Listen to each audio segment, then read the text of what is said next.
The Pioneer Saloon is in Fallout Vegas. When did you realize that the saloon was a big part of that game? That's a great point, because going into trying to acquire the saloon, I knew about the poker game where the guy got killed. I knew about the historical landmark status. I had heard stories about Gable and Carole Lombard coming here, and so I knew the haunted vibe. A lot of it I understood, but it was never brought up to my attention that Fallout fans would come here from the game. So when we took over, I started noticing people coming every day that were fans of the game, and I'm like, I feel like I'm a Star Wars geek personally, and I have been since 7 years old. So I get the fanship, and I'm like, if I went to somewhere where Star Wars was filmed and they didn't even acknowledge it, I'd be kind of disappointed. And at the time, we just had like a Xbox game on the wall or something, and I'm like, let's let people, celebrate it. We'll dedicate a whole wall in the dining room to it, and people can donate items. We'll have a little mini museum, and then it built from there, and then I said, let's try for National Video Game Day, which happened to be in July. Let's see if Fallout fans want to come together and meet up here. And since, we have people coming by every day, and so we thought we might have 50 to 100 people show up at best. And 1,000 people showed up right off the bat. And so we kind of had to wing the whole day. We were totally not expecting that many people. And we had a cosplay contest and bands and stuff set up, but it really wasn't designed to have 1,000 people. So but Fallout fans love the adventure and spontaneity factor. So since then, we've done an annual event, which we now call the Fallout Fan Celebration, every year to have the fans have a specific time of the year to come out and celebrate together. And it's really cool. The second year, we're like, oh, we might have 2,000 people. So we better, do it 2 days and spread it out and stay open 24 hours. And instead we had 3,500 people show up. Then the third year we had almost 6,500 show up. So this year we could have as many as 10,000. So we did it 3 days this year. It's in November, 14th, 15th, and 16th. And we're spreading people out with different areas in town and other venues. We're going to be people have the ability to be bused to other venues that are in the game, that are in Southern Nevada. So we have people from all over the world come, and in some cases, this is their only time they've ever been to America.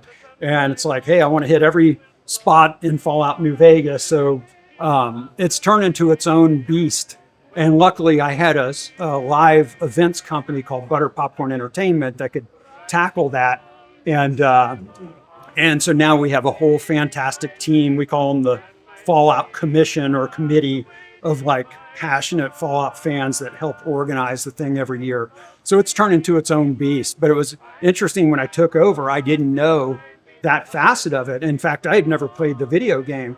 So I took it upon myself where I'm like, okay, for business purposes, I got to play video games, at least 10 minutes a day to learn the game and know what I'm talking about. And I grew up, I was like the first gamer generation with the Atari 2600 and all that stuff. So I always loved video games growing up, and I just haven't had as much time in the last 10 to 15 years with businesses and music and stuff. But I was happy to have to add that to my regular routine business to play video games. So you got to do what you got to do for business purposes. I'm just saying.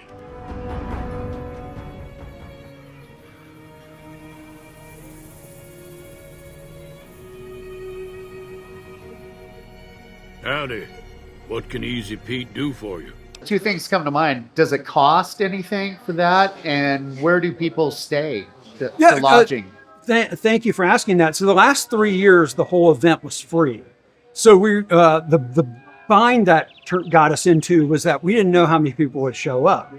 And so this year we did we tried to do a nominal amount of $30 as an early bird special, which for those that aren't familiar with the Vegas Strip, that's the price of a cocktail on the Strip, maybe a little bit more than a double or something if you order that at the Strip.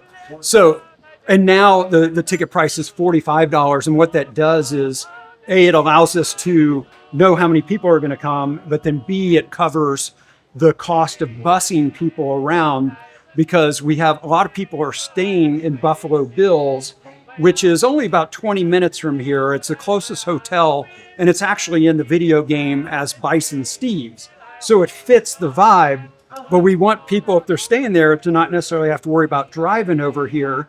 And then part of the event is at Sandy Valley Ranch, which is an additional 20 minutes from here. And so we wanted to have the $30 or $45 price at least pay for the busing, so we could bus people around to the major venues where the major activities. Then if they want to pay extra for side buses to other parts of town and other parts of Nevada, they can. But at least that covers our costs, because this celebration is it's costing us over $250,000 to produce. And if anybody knows restaurant margins, that would be an infinite amount of hamburgers to sell to break even. So our point is, we're not trying to, get rich and make money. We just want to break even. And God forbid, if we start making some money, we can bring in more talent and higher levels of talent. Because now that Fallout is a hit Amazon show, I'd love to get some of the A-list or even B-list stars from the show out to the event. But all those are going to cost a lot of money. So if we do start making it, charging enough to stay under what other Comic-Cons are doing, we don't want, I hear people paying hundreds of dollars for tickets for just a regular ticket to different conventions, and then they're overcharged while they're there. And I don't ever want to be that guy. We don't ever want it to be a corporate feeling event. It's got to be an old man liver event. And so we go for the party first. But if we can improve the party with charging somewhat, then it's going to be worth it. So I think we've had a lot of people already sign up, and most people were very supportive online. They're like, oh, they should have been charging the whole time. I was wondering how they were covering the buses last year and paying for the bands and the talent. And then this year, we've already stepped our voiceover actor talent coming in from all over the country that were actual voices in the game. So already they're going to see activities, talent, events, games, stuff that we've never had in the past that this year we can afford to do.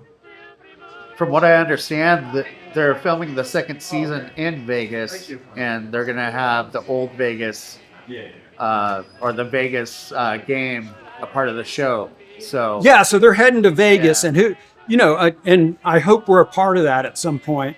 I think Amazon is looking at this as a multi-season, multi-year deal.